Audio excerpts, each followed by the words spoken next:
Mm. Hi everyone, hope everyone is well.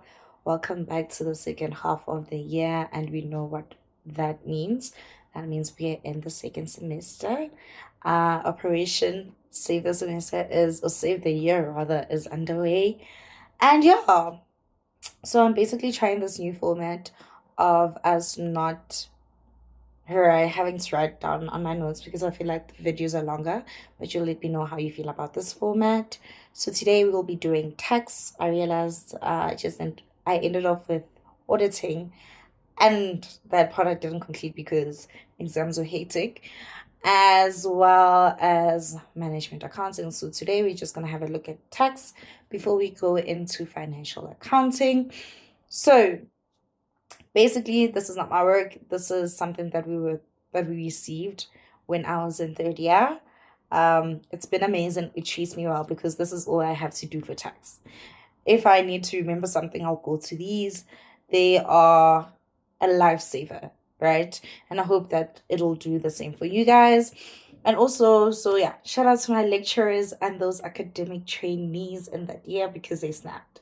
Like literally, it made my life so much easier, right? So as you can see here, we're gonna have text to revision, CGT, VET, and exam technique. So I think if my memory serves me right, this was used for our first test in third year before, right? So yeah, let's get into the video. So I guess we're gonna start with revision, right? In the slide, we were shown or we were told that there are two types of questions, right? And sometimes it's a big question, sometimes it's broken down into smaller parts. As you can see here, it's broken down into three questions. It can just be the whole 26 questions, right? So we're going to have a discussion and a calculation question. I'm not too sure about how other universities do it, but this is how my school does it, right? We are guaranteed that we're going to have a discussion question. Only in CTA, discussion dominates, but alas, you need to know how to discuss and you need to know how to calculate. And if you know how to calculate, you'll know you should be able to discuss. And if you know how to discuss, you should be able to calculate. Literally, discussion shouldn't really make you nervous because it's like putting the words to the numbers. And then if it's vice versa, you're basically putting the words into numbers, right? So as you can see in this question, for part B, it is said that we are required to discuss. So that is our verb. What are we doing? We're discussing. And when we discuss, what do? We are explaining something, right? So we need to explain and then supporting our explanation with calculations. So we have to explain while also depicting the numbers that we are to explain. The normal tax consequences. So we are in the ITA, your gross income, your exempt income, deductions and assessed losses, all the way to taxable income, depending on whether it's an individual or not. But those are the normal tax consequences. For Melly Flauder, from the acquisition and use of the delivery vehicle for her year of assessment ending 28 February 2025. We are not required to use case law for this, which is great, right? So looking at the mark allocation will help guide you in terms of how much you need to write or how less you need to write, but more is better, right? And the more you practice, the more you get to improve and know how to mark, target those easy marks or those marks that truly count. So practice, practice, practice. So yeah, this is what we need to do. So that's it.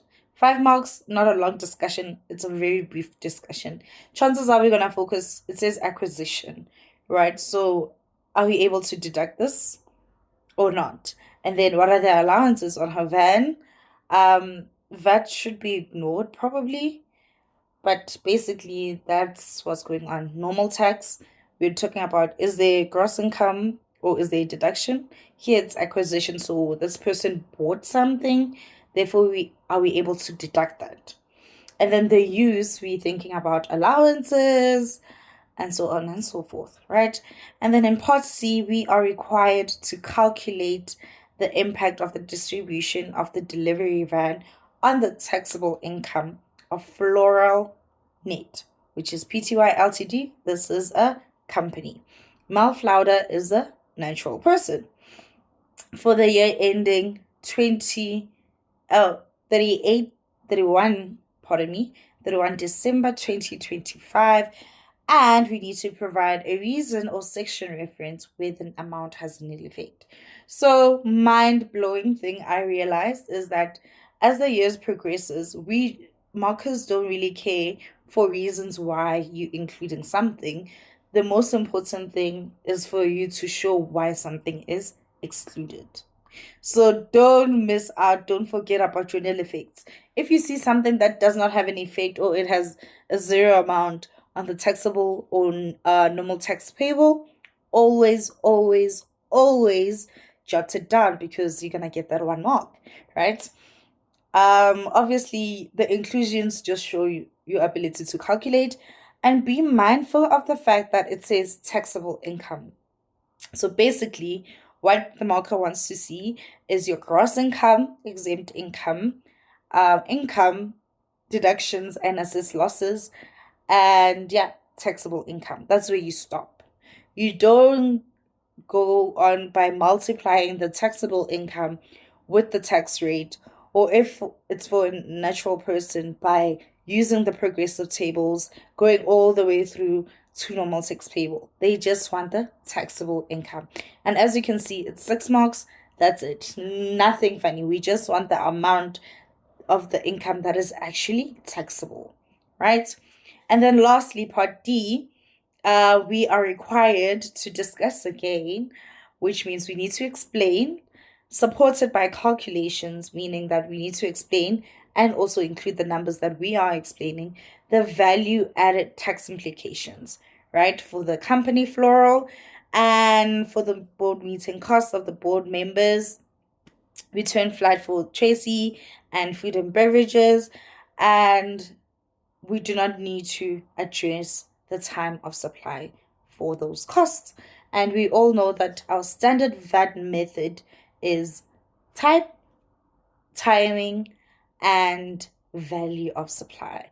So yeah, that's a brief 9 marks, and you can just split those 9 marks by 3 because we have 3 points that we need to address, and that's how you basically break down your marks. Okay. So basically, this is the normal tax framework, right? Calculation questions, order and framework. Always, always, always remember this. But luckily enough, we don't have to cram this framework. This is second year level importance, but on the later years, we don't need to do it. Hence, if you know there's a gross income inclusion and that gross income inclusion has an exempt income, you immediately deduct your exempt income, and if it remains, that becomes your income, right? So yeah, that's one thing. As you can see in red, it says you do not need to stick to the framework, but it's very important that you stick to the framework for these sections, right? So this is the section 11 cap A, and that is our pre-trade expenditures, right? Because it's pre-trade, it makes sense. Like, it needs to be shown that this happened before we actually started trading. Deductions and rebates. So you need to know where your deductions are and where your rebates are, right? So when something is a deduction, you know that it affects taxable income.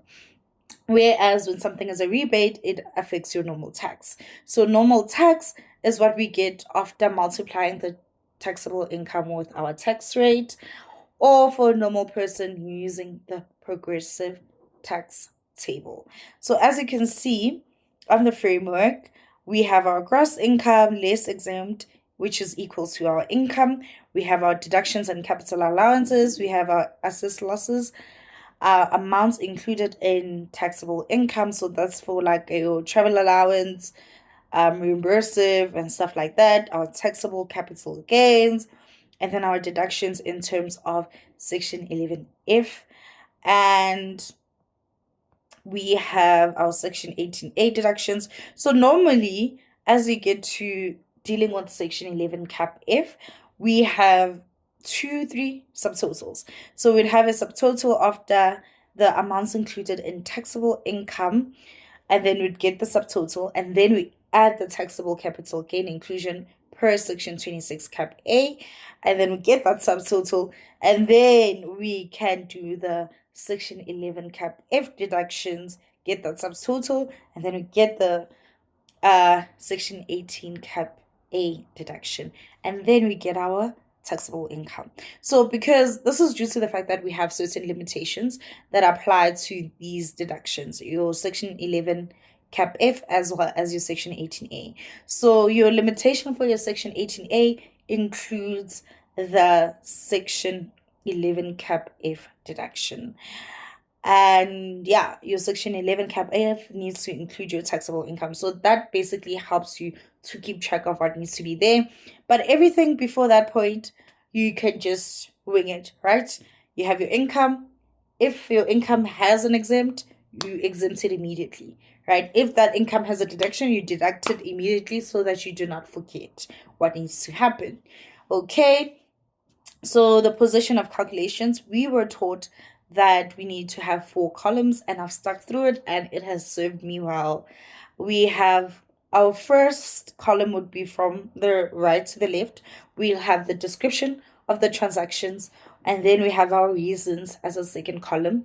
And then normally I make the calculations column bigger because yeah, a lot goes on there. So we'll have our calculations column as the third column, and then the last column would be our amounts column.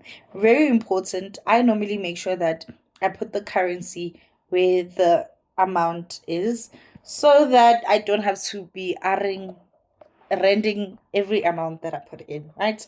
Just go straight into it. And then yeah, we have assessed losses, right? So assessed losses would be typically after everything here, after section 18 cap A. So assessed losses is section 20 as well as section 20 cap A. Okay, so I think I'm gonna wrap it up here and then export. Please like, comment, and yeah.